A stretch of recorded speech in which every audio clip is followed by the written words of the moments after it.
केवल इस ट्रेनिंग को एक क्लास की तरह से, सेमिनार की तरह से नहीं है, इसको एक कार्यशाला की तरह से लें। आप सब इस चीज़ों को हैंड्स ऑन ट्रेनिंग की तरह से सीखें। ये नहीं केवल सुनेंगे 2 घंटे बाद आपको कुछ पता नहीं रहेगा। जो भी चीज़ें हम आपको बताएंगे आप अपनी ही जगह जहाँ पे बैठे हैं उनको करने की कोशिश करें, और आपको पूरा मौका भी दिया जाएगा यहाँ पर, ताकि क्वालिटी ऑफ दी सीखिए आप सीख सके। तो सबसे पहले यहाँ पर कुछ पॉइंट दिखाना चाहूँगा। आप सभी की बॉडी में एक ऑर्गन है जिसका नाम है हार्ट। यदि आप अपने बाईं तरफ हाथ रखेंगे, एक बार हाथ रखिए, क्या आपको धड़कन सुनाई देती है? धड़कन सुनाई देता है, ज़्यादा देर दौड़ने पर तो सबको सुनाई देता है। ये जो धड़कन है ना, ये आपके हार्ट की वजह से है। हार्ट आपके शरीर में एक मोटर है, और मोटर किससे चलती है? बिजली से। और अपने शरीर की जो मोटर है, जैसे घर की पंपिंग मोटर पूरे घर में पानी की सप्लाई करती है, ऐसे अपने शरीर का हृदय पूरे शरीर में ब्लड की सप्लाई कंटिन्यूअस करता है। चाहे आप सो जाते हैं, हार्ट नहीं सोता है, जन्म से लेकर मृत्यु तक हृदय कंटिन्यूअस पंपिंग करता रहता है। और जैसे आपको पता है मोटर लाइन से चलती है, इसी तरीके से ये हार्ट भी एक इलेक्ट्रिकल सिग्नल से चलता है, वो पेसमेकर बोलते हैं, जो हार्ट में रहता है। यदि किसी वजह से चाहे करंट लगना हो, चाहे मैसोकार्डिक अरेस्ट हो, चाहे टूटना हो, किसी भी वजह से हार्ट कहीं भी रुक सकता है। यदि हार्ट धड़कता हुआ वहीं का वहीं रुक गया, उसको कार्डियक अरेस्ट बोलते हैं। तो जब कार्डियक अरेस्ट होता है, हार्ट पंप करना बंद कर देता है, तो ब्रेन को ब्लड नहीं जाती है। जब ब्रेन को ब्लड और ऑक्सीजन नहीं जाता है, तो पर्सन बेहोश होकर वहीं का वहीं गिर पड़ता है। वो इसको इतना भी टाइम नहीं मिलता है कि वो कहे मुझे हॉस्पिटल ले चलो या फिर कुछ है। जबकि हार्ट अटैक में क्या होता है? हार्ट अटैक में हार्ट को जो ब्लड की सप्लाई आती है उसमें ब्लॉकेज होता है। तो वो यदि माइनर हार्ट अटैक हुआ तो किसी स्पेशल एरिया हार्ट में खत्म होता है, उससे चेस्ट में पेन होगा, सीने में दर्द होगा, घबराहट होगी, बेचैनी होगी, तो पर्सन कह देगा, तो उसको हॉस्पिटल आप ले जाओगे, ट्रीटमेंट होगा और वो बच जाएगा। बट जो कार्डियक अरेस्ट है, हार्ट जहाँ का नहीं रुक गया है, वो जगह नहीं देखता। 70% ऐसे इंसिडेंट घर से बाहर हो सकते हैं, वो खेलते हुए ग्राउंड में, चलती हुई ट्रेन में, दौड़ती हुई बस में, फ्लाइट में, कहीं भी हो सकते हैं। और जब ऐसे इंसिडेंट्स होंगे तो हॉस्पिटल वहाँ पे नहीं होगा, उस टाइम मेडिकल टीम डॉक्टर नहीं होंगे, आप और हम में से ही कोई होगा वहाँ पर जो उनको बचाएगा। इसलिए उसे इंसिडेंट्स पर जो आपके आंखों के सामने से घटित होंगे, उसमें आप ही उनके सामने रहेंगे, और आप क्या करते हैं उस टाइम, यही वहाँ पर उसकी आगे की जिंदगी डिसाइड करेगी। और यदि आप ऐसे एक पर्सन को बचाते हैं, आप अकेले पर्सन को नहीं बचा रहे हैं, आप पूरी जनरेशन को सेव कर रहे हैं। यदि आप एक टीचर को बचाते हैं तो आपने टीचर को सेव नहीं किया है, आपने इतने सारे स्टूडेंट्स के फ्यूचर को सेव किया है। तो ये चीज़ एक मानवता की भी चीज़ है, सीखना इसलिए भी जरूरी है। किसी की को भी इसकी जरूरत पड़ सकती है। अगर आपको इसकी जरूरत पड़ी, आपके सामने जो है उनको इसकी ट्रेनिंग नहीं है, तो भी आप बच नहीं पाएंगे। इसलिए सीपीआर की ट्रेनिंग, बेसिक लाइफ सपोर्ट की ट्रेनिंग सबसे ज़्यादा जरूरी है। पिछले 40 से 50 साल में सबसे ज़्यादा लाइफ यदि किसी चीज़ से बचाई गई है तो वो कोई बड़ी सर्जरी नहीं है, कोई बड़े डॉक्टर नहीं है, ये छोटा सा प्रोसीजर है, इन्होंने टाइम पे इसको दिया है और लाखों जिंदगियां इससे बची है। अभी ज़्यादा टाइम नहीं हुआ है इस प्रोसेस को आए हुए, बट चीज़ ऐसी है जिसको कोई भी सीख सकता है, ये आम जन के लिए ही है, इसके लिए डॉक्टर होना बिल्कुल भी जरूरी नहीं है। तो आपको ये समझ आया हार्ट क्या है, कैसे काम करता है, और कार्डियक अरेस्ट क्या होता है, ये क्लियर हुआ? हार्ट अटैक और कार्डियक अरेस्ट दोनों अलग अलग चीजें हैं, ये भी क्लियर हुआ? तो आज हम सीपीआर किसके लिए सीखने वाले हैं? कार्डियक अरेस्ट के लिए। और यदि ऐसा कार्डियक अरेस्ट हार्ट अटैक अलग है, बट यदि ऐसा हार्ट अटैक बड़ी वेसल्स में होता है, बड़ी खून की नली में होता है, पूरे ही हार्ट की सप्लाई रुक गई, तो हार्ट वहीं पे रुक जाएगा। इसलिए मैसिव हार्ट अटैक भी कार्डियक अरेस्ट का कारण हो सकता है। बट कार्डियक अरेस्ट के काफी सारे कारण रहते हैं, जैसे अचानक से किसी को करंट लग जाए तब भी ये होगा। तो हम पूरा सिनेरियो देखेंगे कि आप कहीं से जा रहे हैं, अचानक आपके सामने कोई गिर जाए तो आप क्या करोगे, तुरंत क्या करोगे, वो देखने वाले हैं। तो एक सिनेरियो लेते हैं, मान लो कोई इलेक्ट्रिशियन है और वो बिजली की रिपेयरिंग कर रहे हैं और उनको करंट का झटका लग जाता है और वो गिर जाते हैं, तो तुरंत क्या करेंगे? सबसे पहला काम होता है आपकी सुरक्षा, जो गिरे हैं उनकी सुरक्षा और आसपास के सीन की सुरक्षा। तो पहली स्टेप आती है सीन सेफ्टी। क्या सी पहले स्टेप, ऐसा नहीं हो कि आप उनको बचाने जाएं और आपको भी सीपीआर की जरूरत पड़ जाए। तो ये चीज इम्पोर्टेंट है। यदि रोड पे ऐसा हुआ है तो आपको देखना पड़ेगा कि वो बीच रोड तो नहीं है, वहां से साधन तो नहीं आ रहे हैं, तो आपको पर्सन को एक समतल जगह पे लाना पड़ेगा, इवन स्मूथ हार्ड सरफेस पर लाना पड़ेगा। और यदि बिजली का करंट लगा है तो आपको सबसे पहले स्विच ऑफ करना पड़ेगा।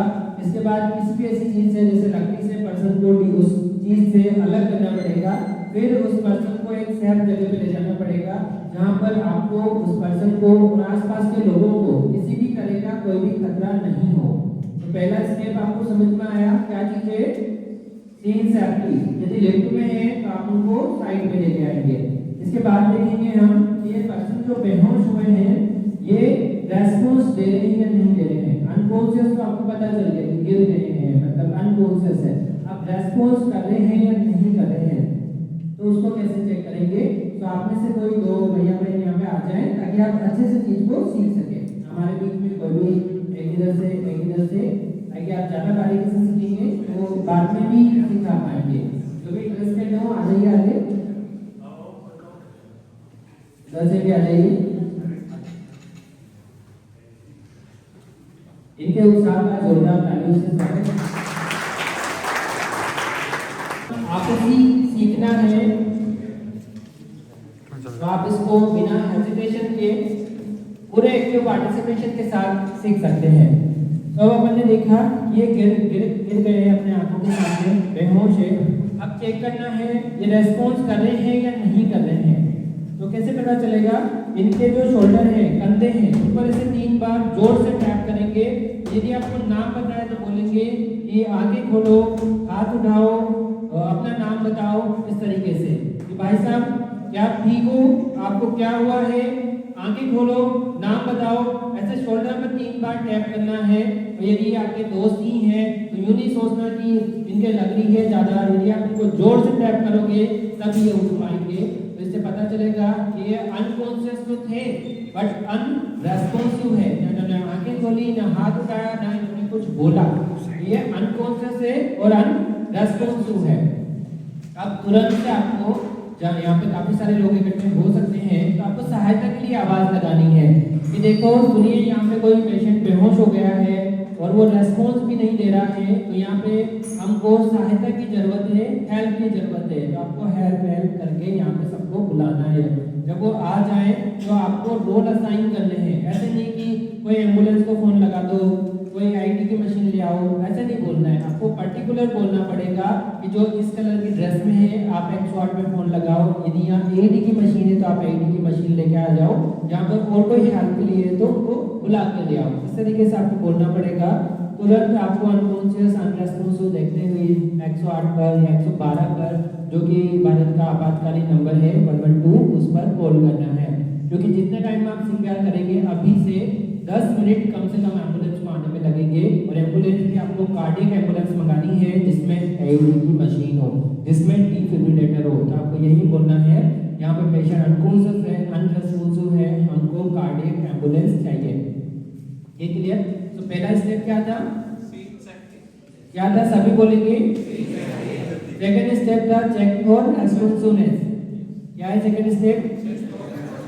रेस्पॉन्स चेक हो गया। अब है call for help, call for help. उसके बाद हम देखेंगे अब इनका चेक करना पड़ेगा पल्स और ब्रीदिंग। आपको पता है जो धड़कन आपने सुनी है वो हार्ट की वजह से, और हार्ट जो ब्लड का सप्लाई कर रहा है तो वहां पर भी वो पल्स बता रहा है। तो हमको हार्ट के सबसे पास में जो जगह है, जो आपकी गर्दन है, यहाँ पर ट्रेकिया है, उसके साइड में यहाँ पर जो पल्सेशन होते हैं उसको कैरोटिड पल्सेशन बोलते हैं।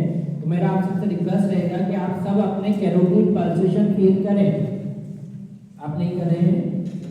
यहाँ से जो ट्रेकिया है उसके साइड में ऐसे आप 3 फिंगर रखेंगे और आपको ऐसे ही तरह से धक धक सुनाई देगा। क्या सुनाई दे रहा है? ईमानदारी से बताएंगे हाँ या ना नहीं करना है। आपने किधर देखी कैरोटिड? बताओ। ये जो है ना, ये सामने जो सांस की नली है इसके साइड में यहाँ पे मिला? आपको मिला? हमारी ट्रेनिंग तभी सक्सेसफुल होगी जब चीज आपको आएगी। यदि नहीं आ रही है तो फिर इतना अरेंजमेंट का कोई मतलब नहीं है। तो यहाँ पर हमने देखा कैरोटिड पल्स, सबसे पहले ये पल्स चेक करनी है। उसके बाद जैसे यदि ये पल्स नहीं है मतलब हार्ट काम नहीं कर रहा है, अब साथ में देखना है इनकी सांस चल रही है चल रही, तो उसके लिए अपने को लुक का मतलब सीने की तरफ देखना है, इनका चेस्ट ऊपर नीचे हो रहा है या नहीं हो रहा है, ये है लुक। इसके बाद अपना कान इनके नाक के पास में लाएंगे, इसको बोलेंगे लिसन, इनके नाक से हवा आ रही है नहीं आ रही है, आपको सुनाई दे रहा नहीं सुनाई दे रहा, तो लुक लिसन। और फिर अब आपने जो हाथ रखा था ये हाथ ऊपर नीचे हो रहा है नहीं हो रहा, तो आपने इनको देखा भी सीने की तरफ, आपने सुना भी कान से और हाथ को ऊपर नीचे हो रहा नहीं हो रहा है, फील भी किया। ये है लुक लिसन एंड फील, तीनों चीजें आपने की। साथ के साथ आपने कैरोटिड पल्स भी देखी, तो ये कैरोटिड पल्स देखना और ये ब्रीथिंग चेक करना, ये दोनों साथ में होंगे और 10 सेकंड में ही होंगे। ये दोनों चीजें साइमल्टेनियस होती है। अब जब पेशेंट बेहोश हुआ था आपके सामने, अनरेस्पॉन्सिव हुआ था, वहीं से वो स्टॉप पाथ शुरू हो जाती है, टाइमर शुरू हो जाता है। अब आपको 10 सेकंड से ज़्यादा बीच में कभी भी टाइम खराब नहीं करना है। यदि आप टाइम खराब करोगे तो जो रुका हुआ हार्ट है उसका ब्लड ब्रेन में नहीं जाएगा, यदि ब्रेन में नहीं जाएगा तो ब्रेन की सेल खत्म होने लग जाएगी, और एक बार ब्रेन की सेल खत्म होने लग गई और आपने ऐसे टाइम खराब करते हुए 1 मिनट 2 मिनट हर मिनट जो आप यहाँ पे टाइम खराब कर रहे हो, पेशेंट के बचने के चांस 10% से कम होते जा रहे हैं। तो 10 मिनट बाद 100% चांस खत्म हो जाएंगे, चाहे आप कितने भी अच्छे हॉस्पिटल में ले जाओ, कितने बड़े डॉक्टर के पास ले जाओ, पर्सन को बचाना पॉसिबल नहीं होगा। तो ये प्रशिक्षण इसलिए है क्योंकि 10 मिनट में आप भी मान होंगे, और आप ही ने यदि कुछ नहीं किया, आप बस वीडियो बनाते रहेंगे, आप पानी के छिड़के डालते रहेंगे, आपको जंतर मंतर करते रहेंगे, तो पेशेंट नहीं बचेगा। तो क्या करना चाहिए उस टाइम आप YouTube पे से भी नहीं सीख सकते कि मैं CPR सीख लूं, क्या करेंगे, जितने टाइम में YouTube का वीडियो चलेगा इतने टाइम में 10 मिनट हो जाएंगे, पहले से सीखना पड़ेगा।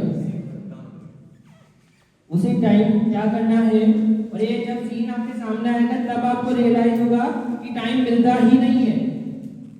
अभी जो पशुपतिनाथ मंदिर है उसके सामने, हमारी आंखों के सामने ऐसा हुआ है, जब मैं ड्यूटी पे जा रहा था वहीं पे जब किसी को बुलाया होगा लाइट में झूलते हुए तारों को सही करने के लिए, वो चिपक गए ऐसे, हमने कार रोकी, इतने में तो नीचे उतारा हूँ, हम पास गए थोड़ा देखा, इतने में तो शिफ्ट 2 मिनट से भी कम का टाइम मिला है, इतने सारे पब्लिक वहां पे इकट्ठी हो गई, तो टाइम नहीं मिलता है। यहाँ आपको सीखने के लिए 1 घंटा मिल रहा है, बट ये जो काम करना है वो 10 मिनट में करना है, तो 10 सेकंड से ज्यादा तो खराब करना ही नहीं है। तो 10 सेकंड में ही आप इनकी पल्स देखेंगे, उसी में ही इनकी ब्रीदिंग देखेंगे।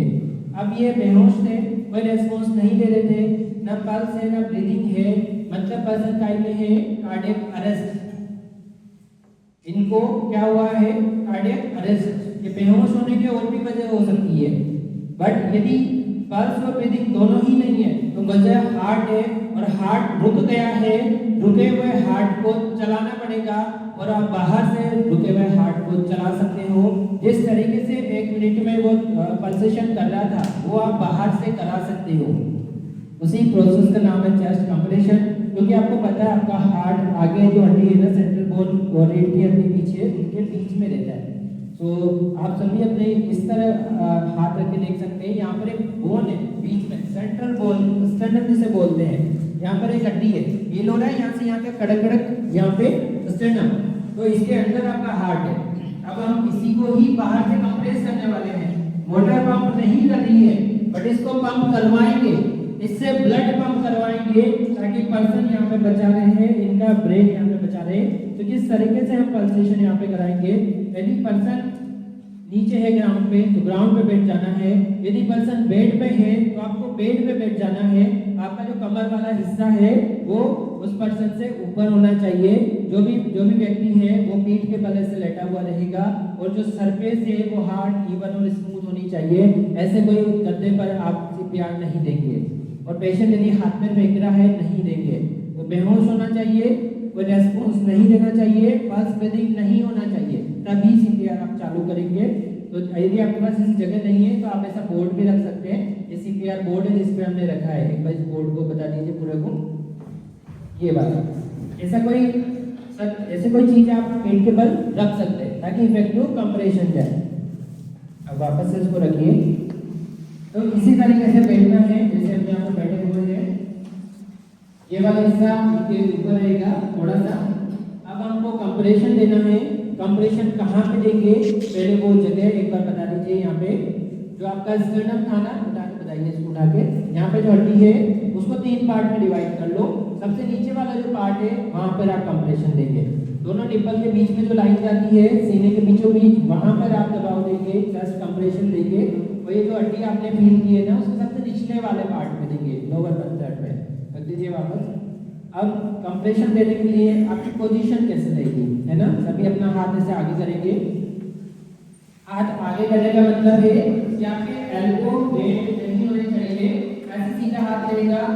दूसरा हाथ उस हाथ के पीछे ऐसे इंटरलॉक रहेगा, इस तरीके से सीधा कीजिए। किसी का भी हाथ यहाँ से मुड़ेगा नहीं, इस तरीके से आपका हाथ रहेगा। और ये जो सरफेस है ना, ये वाली, ये जो पाम की ये वाली हथेली की सरफेस है, इससे कंप्रेशन दिया जाएगा। इससे हम चेस्ट को कंप्रेस करने वाले हैं। अब पोजीशन में रखिए। तो हमने प्लेस देखा कहाँ पे रखना है, पोजीशन देखी। अब यहाँ पे देखो ये जो एंगल है ना, ये कितने डिग्री का एंगल है, 90 डिग्री का, है ना। तो अब इसमें गलत चीजें क्या बता देता हूँ। एक बार इसे मोटो हाथ को, ये गलत है, ठीक है।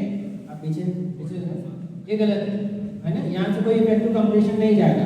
इनको हाथ से दम लगाना पड़ेगा और इनकी पसलियां टूट सकती है। यहाँ पर बॉडी का वजन जाना चाहिए, न कि हाथ का प्रेशर, ठीक है। तो सही पोजीशन क्या है, ये, ठीक है। तो प्लेस पता चला कहाँ रखना है, पोजीशन पता चला। अब करना है पुश। पुश का मतलब है कंप्रेशन। अब जो हार्ड होता है उसको बाहर से दबाएंगे, बट कितना दबाएंगे, ये जो इसका सीना है ना, इसके 3 टुकड़े कर लो आप। तो 1/3 आपको कंप्रेस करना है, या फिर आप आइडिया से रखो तो 6 सेंटीमीटर, 5 से 6 सेंटीमीटर आपको यहाँ पे कंप्रेस करना है। और जब आप कंप्रेस करोगे, जितना टाइम आप कंप्रेस करोगे उतना टाइम आप उसको वापस से फिल होने दोगे। जैसे आपने इनको कंप्रेस किया ऐसे, तो वापस इतना ही फिलिंग में टाइम लगेगा। क्योंकि हार्ट से ब्लड जा रहा है तो ब्लड आना भी चाहिए, भरना भी चाहिए, नहीं तो दूसरे कंप्रेशन में क्या पंप होगा। तो इस तरीके से कंप्रेशन इसे देंगे। और यहाँ पर जो कंप्रेशन देंगे वो काउंटिंग करते जाएंगे, 1 2 3 ऐसे 30 तक। 30 कंप्रेशन के बाद में हम 2 ब्रीथिंग देते हैं, 2 सांस देते हैं। यदि हॉस्पिटल में है तो वहाँ पर एक मशीन होती है जिसको बेगेल मास्क वेंटिलेशन बोलते हैं, इससे ले सकते हो। इसको चलाने के लिए किसी बैटरी की लाइट की जरूरत नहीं है, 500-600 रुपए की चीज़ है, बट ऐसी सांस रोकने कंडीशन में काफ़ी उपयोगी हो सकती है। तो जो भी अपना जो इंस्टीट्यूशन है वो भी इनको रख सकता है। इसके अलावा आप खुद के पास में इस तरीके का CPR मास्क भी रख सकते हैं। जैसे ऐसा होता है, आपको क्या पता पेशेंट को TB हो, मुंह के अंदर ब्लड हो, है ना, कोई इन्फेक्शन हो, तो आप इस तरीके का मास्क रख सकते हो। इसको लगा के आप माउथ टू माउथ ब्रीदिंग दे सकते हो। तो वो देखेंगे अपन कैसे देंगे। तो यहाँ पर हम देखने वाले थे कि पोजीशन क्या बनाएंगे, प्लेस क्या रखेंगे। अब पुश, तो कितना कंप्रेस करेंगे, 5 से 6 सेंटीमीटर, 1/3 जाना चाहिए चेस्ट का।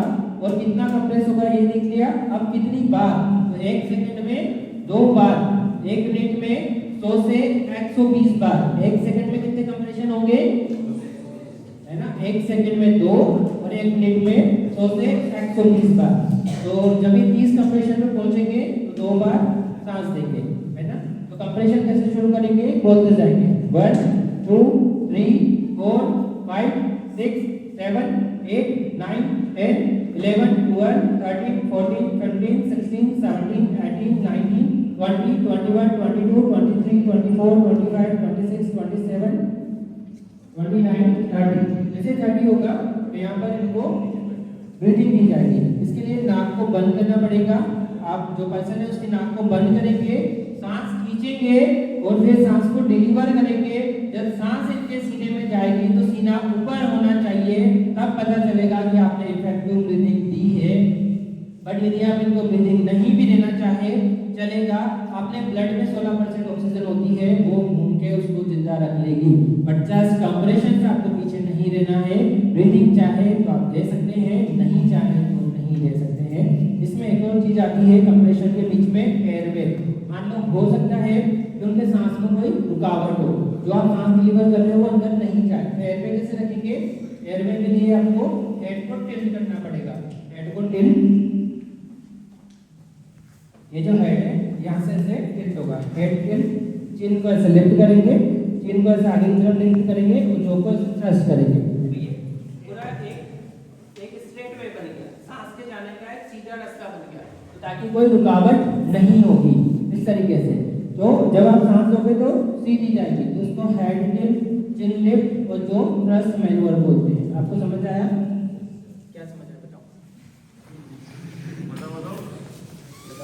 कोई दिक्कत नहीं? जैसा आया नहीं आया तो वापस बताएंगे। कौन सा मैन्युअर बताया, क्या बताया अभी? कंप्रेशन बताया, लास्ट में क्या बताया? आगे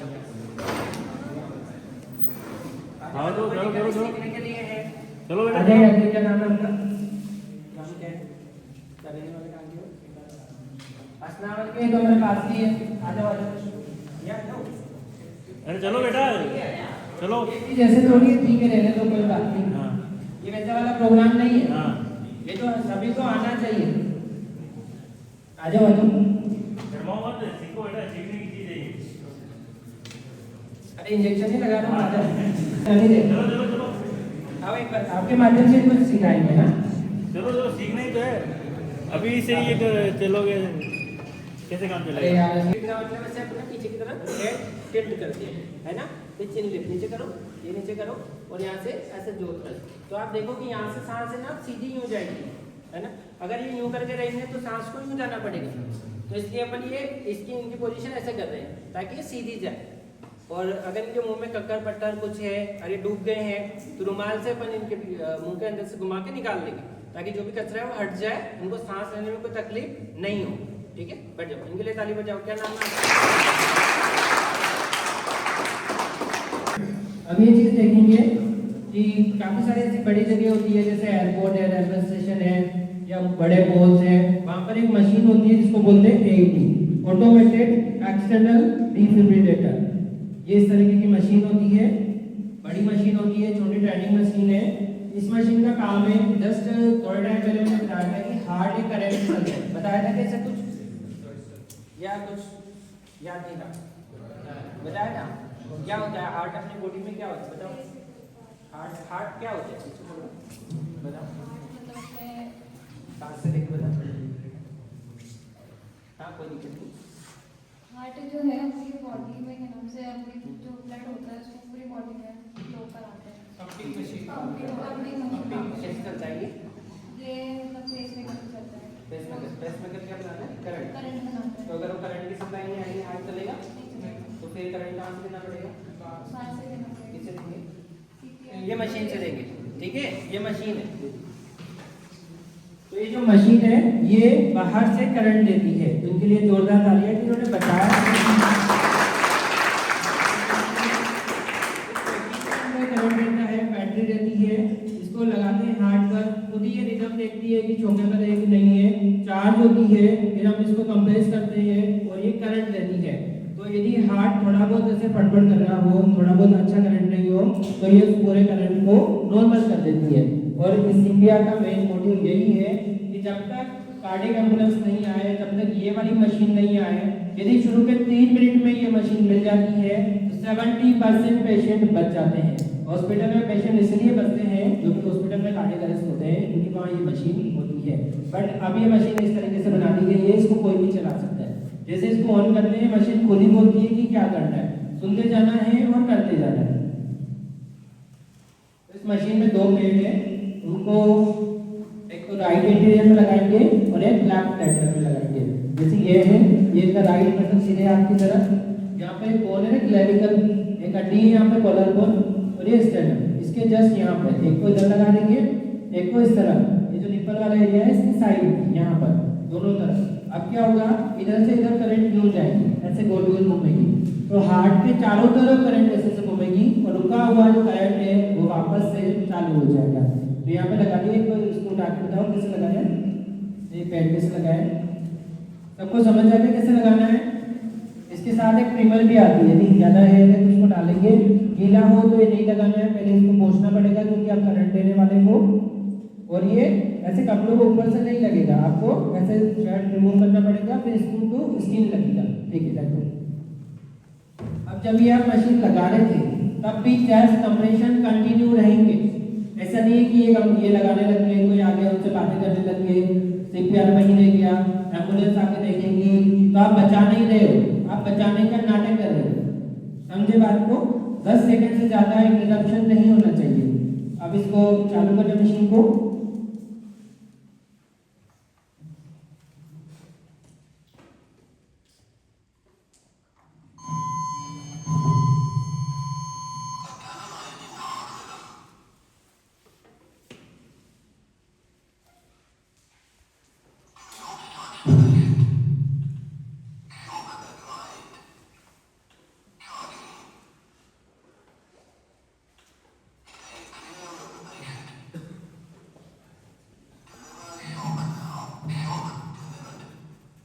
तो आपने देखा कुछ भी नहीं करना पड़ा, मशीन को ऑन किया, मशीन ने बोला कि इसमें बेड लगाओ और इसको चालू करो।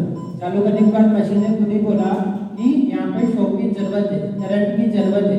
मशीन चार्ज हुई, कितना करंट चाहिए ऑटोमेटिक, और हमने यहाँ पे बटन क्लिक किया, शॉक डिलीवर हुआ।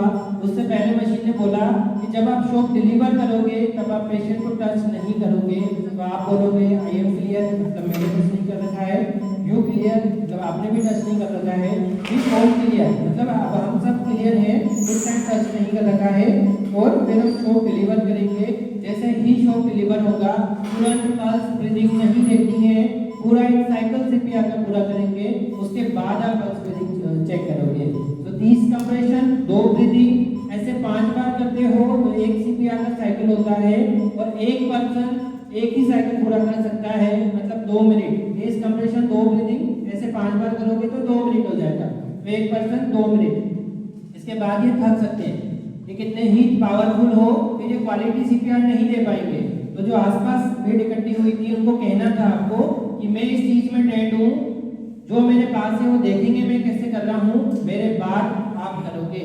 और ऐसे हर 2 मिनट बाद में आप वही पल्स और ब्रीदिंग चेक करोगे। यदि पल्स ब्रीदिंग आ भी जाती है तभी पर्सन को नहीं छोड़ना है, क्योंकि एक बार जिनकी पल्स गई थी वापस गायब हो सकती है। इसलिए इसके बाद जो भी पास में है वो यहाँ पे कंप्रेशन स्टार्ट कर देंगे। अब जो यहाँ आए हैं वो कंप्रेशन को सीखेंगे, और आपके इससे रिलेटेड कोई क्वेश्चन है तो आप पूछ सकते हैं, हार्ट से रिलेटेड, सीपीआर से रिलेटेड। आपके किसी के क्वेश्चन है? यदि आप नहीं पूछेंगे तो फिर मुझे पूछने पड़ेंगे। कोई डाउट है? सबको पहले से आता है? ये जैसे इनको झटका देता है। आपका नाम बताओ और फिर बताओ ना, पासपोर्ट को अच्छे से। हाँ, मेरा नाम लक्ष्मी है। और आप किसके स्टूडेंट हो? हॉर्टिकल्चर के, एग्रीकल्चर के? मेरा नाम लक्ष्मी है और मैं हॉर्टिकल्चर की छात्रा हूँ, और मेरा आपसे ट्रस्ट है, इस तरीके से पूछना है, ठीक है? सर जैसे ये अभी मैंने क्या कहा था, कैसे पूछना है? नाम बताओ बेटा। मेरा नाम लक्ष्मी देवी है, मैं हॉर्टिकल्चर की स्टूडेंट हूँ। ये अपन ने जैसे इनको करंट देना है तो इनको देंगे, फिर आप बोल रहे हो कि वो ऊपर से उनको कंप्लीशन भी देना है, तो फिर अपन को करंट भी लगेगा। हाँ देखो, इसमें मैंने बताया था, एक बार हट जाइए, एक बार क्लियर ठीक है। जब ये मशीन आपने ये लगाई उसके बाद मशीन को ऑन किया था, मशीन चार्ज हो रही थी। चार्ज के बाद उन्होंने बोला था कि शॉक एडवाइस, जैसे ही शॉक एडवाइस बोला था उसके बाद मशीन ने बोला था stay clear, stay clear. Stay clear का मतलब है do not touch the patient. जब आप शॉक के बटन पर क्लिक करने वाले हो तो आपको बोलना है आई एम क्लियर। आपने टच कर रखा है क्या? आपने, तो I am clear, you clear, we all clear. आप किसी ने टच कर रखा है? सब क्लियर है। उसके बाद में नहीं तो आपको भी करंट लग सकता है, और जैसे ही शॉक लगेगा तुरंत कंप्रेशन स्टार्ट कर देंगे। तुरंत नहीं देखना कि अब तो करंट दे रही है, अब तो बच जाएगा, फटाफट पल्स दे देंगे, नहीं, पूरा साइकिल यहाँ पूरा करोगे, उसके बाद आपको देखना पड़ेगा, है ना? और किसी का कोई क्वेश्चन है?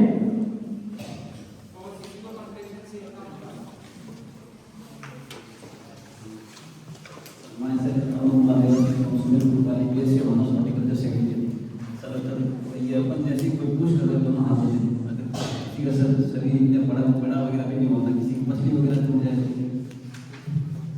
बहुत अच्छा क्वेश्चन पूछा है। हर प्रश्न के बाद तालियों से उनका मनोबल बढ़ाया जाता है।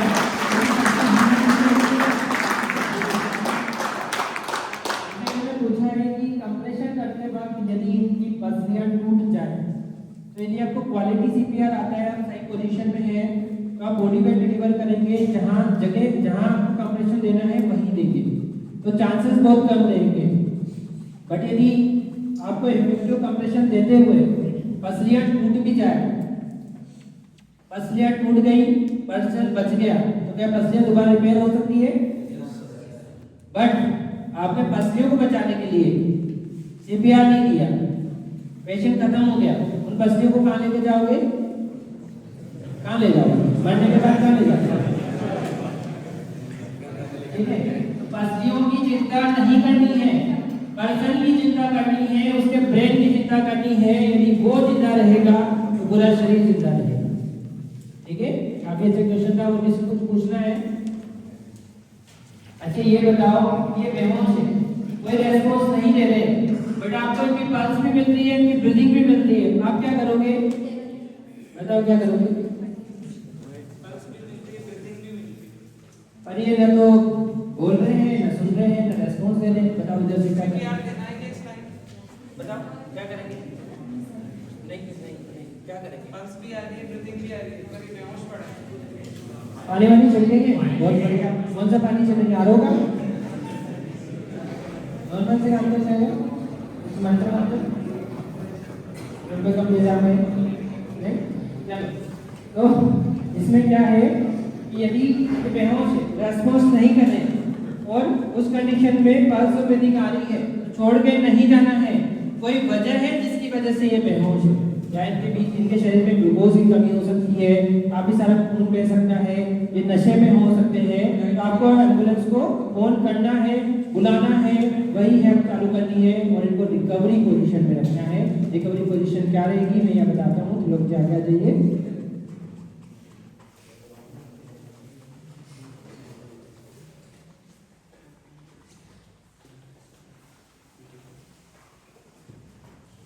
जैसे ऐसे थे और इनकी पल्स ब्रीथिंग नहीं थी, पल्स ब्रीथिंग थी, बट ये बेहोश थे, ये कुछ रेस्पॉन्स नहीं कर रहे थे।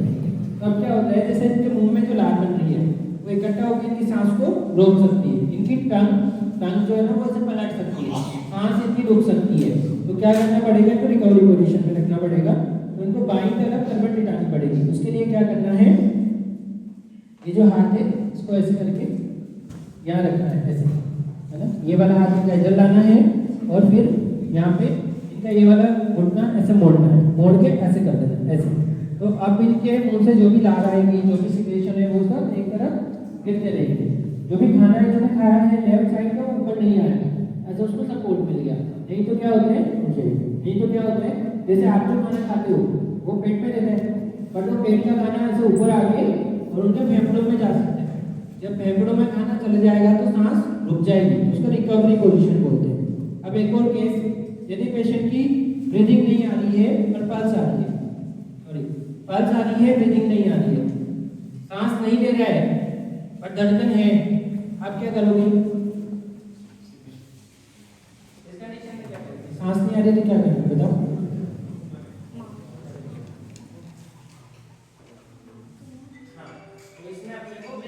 पड़ेगी। और हम 1 मिनट में कितनी बार सांस लेते हैं? 72 बार सांस लेते हैं। देखो बार सांस लेते हैं, सब अलग अलग रेट से सांस लेते हैं, सभी इंसान ही है। ठीक है, तो यहाँ पे ना 16 से 20 बार हम 1 मिनट में सांस लेते हैं, तो अपने को 1 मिनट में कम से कम 10 बार उसको सांस देनी है, हर 6 सेकंड में एक सांस देनी है। और अभी आपको बताया था सांस कैसे देनी है, क्लियर? अब मैं हमारे जो सर और मैम है उनको भी इन्वाइट करूँगा कि वो भी एक बार सीपीआर सीखें। और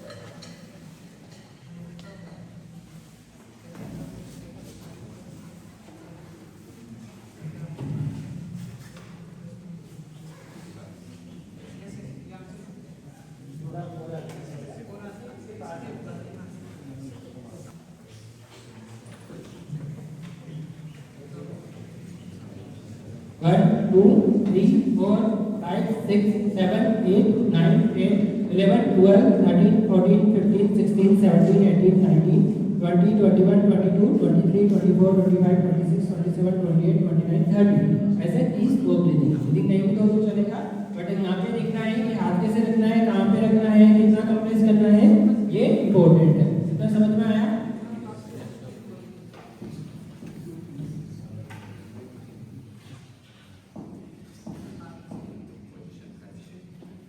जाना चाहिए।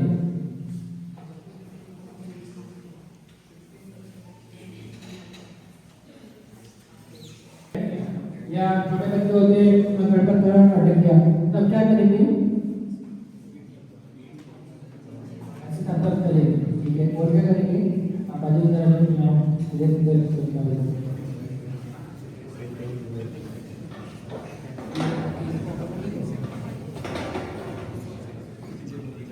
जैसे अभी आप देखते हैं फॉरेन बॉडी, मतलब कोई बाहरी ऑब्जेक्ट यदि फंस गया है गले के अंदर या खाना हो, पत्थर कुछ भी हो, तो क्या करना है? एक तो जब इनके पास कोई हो और जब ये अकेले हो, दोनों चीजें यहाँ पे देखने वाले हैं। तो यहाँ पे एक चीज होती है हेमलिच मैन्यूअल। क्या होता है हेमलिच मैन्यूअल? वो कैसे देते हैं? ऐसे कंसंट्रेट करना है। और अभी आपने कौन देखी थी इसका नाम? यहाँ से यहाँ कहाँ खत्म होगी? आप किसी को बताओ, यहाँ खत्म होगी, है ना? ये नाभि अमृतस यहाँ है, बीच का एरिया देखिए आपने। एक हाथ ऐसे रखेंगे और दूसरा हाथ ऐसे, है ना? ये देखो ऐसे और इसके यहाँ से आपको बैकवर्ड और अपवर्ड ऐसे इसको इनको थ्रस्ट देते हैं 5 बार ऐसे ऐसे, ठीक है? 5 बार। तो इनके हेड के अंदर जो भी है ना, यहाँ से ऐसे झटका लगेगा और वो यहाँ से ऊपर आ जाएगा। इसके अलावा आपको क्या करना है? ऐसे पीछे, है ना? ऐसे थ्रस्ट। अब मान लो इनके पास कोई भी नहीं है, अकेले हैं, फिर क्या करेंगे? जैसे आपके पास टेबल है, मान लो ये वाला जो एरिया है, खुद ही ऐसे करके और ऐसे प्रेशर बनाएंगे खुद से, तो जो भी चीजें वो बाहर आ जाएगी। ऐसा भी नहीं है, जैसे ये तो खड़े हुए हैं, उनकी पोजीशन ऐसे रहेगी नहीं, है ना? तो 2 तरह का ऑब्स्ट्रक्शन होता है, कंप्लीट और एक पार्शियल। जैसे पार्शियल हुआ तो थोड़ा बहुत कुछ बोल पाएंगे, है ना? कंप्लीट हुआ तो कुछ भी नहीं बोल पाएंगे, वो बस ऐसे करके ऐसे नहीं, ठीक है? अब ज़्यादा टाइम तक यदि सांस रुकी रही, ऑक्सीजन नहीं गई, तो पेशेंट क्या होगा? गिर जाएगा। तो फिर उस कंडीशन में क्या करोगे आप? ये रिकवरी पोजीशन बताई थी, वो करना पड़ेगा। और यदि ये भी नहीं है तो CPR देना पड़ेगा, ठीक है? समझ में आया? लगे तो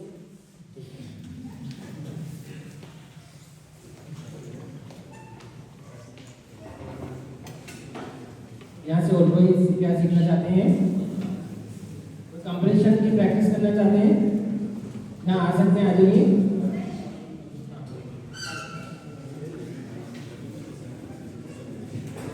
काफी अच्छा डिसिप्लिन है आपके कॉलेज का कि पहली लाइन से लेकर आखिरी लाइन तक सारे ही बच्चे इंटरेस्टेड है, कोई आपस में बात नहीं कर रहे, कोई मोबाइल नहीं चला रहे। जैसे 12th के बाद ऐसे सिंसियर बच्चे देखना मिलना रेयर है। झालावाड़ के बच्चों में ऐसी चीज देख पाना तो बहुत अच्छा लग रहा है।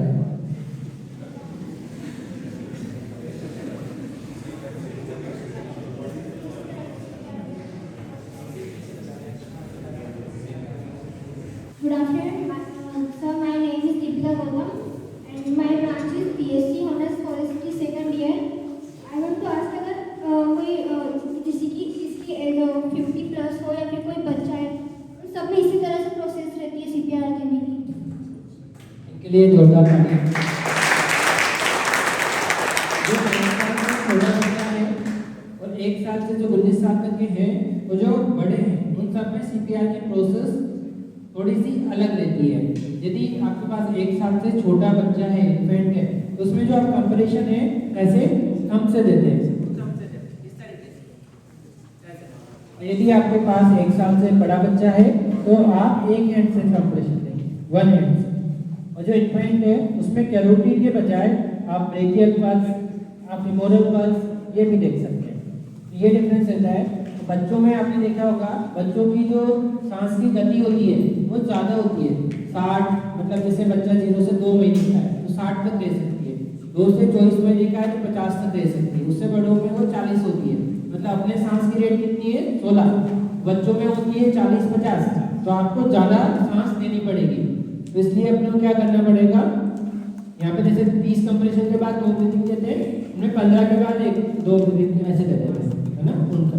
दूसरा चीज़ क्या रहती है, सब देखा होगा बच्चों में ये जो गर्दन होती है ना इतनी बड़ी नहीं होती है, उनका जो ये हेड वाला पार्ट होता है ना ये ज़्यादा पास में होता है, गर्दन छोटी होती है उनकी, तो इसलिए भी अपन पास दूसरी जगह चेक करते हैं, ये डिफरेंस इसमें रहता है। तो काफ़ी अच्छा क्वेश्चन पूछा है,